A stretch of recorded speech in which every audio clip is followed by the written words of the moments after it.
track off the album is called Out of the Blue, and this is a really funny scenario because people, when they ask, you know, how did you write this song, where'd you come up with the idea, not necessarily for this, but with any song, and it's, of course, the story's always different. You know, some of them come to you, some of them you have a basic concept you start with, then maybe you're able to continue it on to something else. This one is pretty straightforward because in the chorus, you know, it says, I can't sleep at night because you're always on my mind.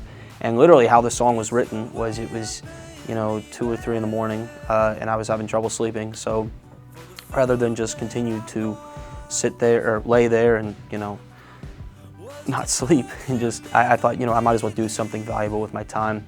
So I got up and wrote this song based on the concept that I couldn't sleep. So it was like, all right, you know, couldn't sleep because you're always on my mind, and then it just kind of went from there.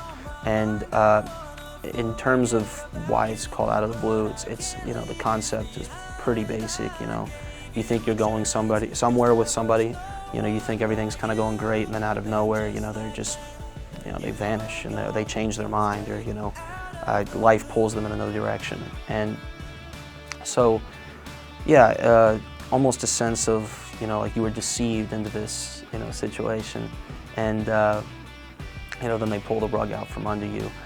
In terms of what I wanted it to sound like, I'm also a fan of Taylor Swift and kind of how she goes from, I mean, you know, when she started out, she was very country, and then she kind of dived into pop, and now she just does what she wants, which I think is really a great thing as a songwriter. You know, you're not letting other people kind of dictate what you're trying to do.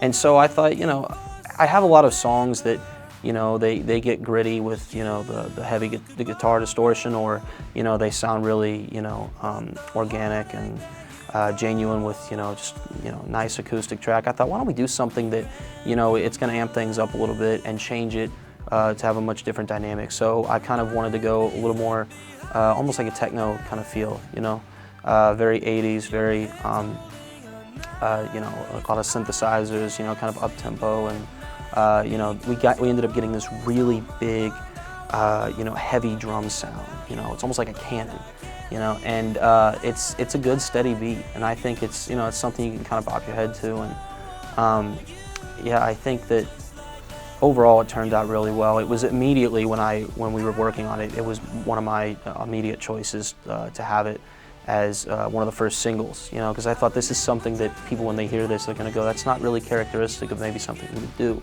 which is what I liked about it. So yeah, that's Out of the Blue.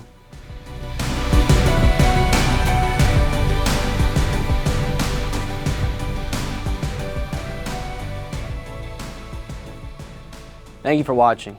My second album, After the Apocalypse, is available everywhere.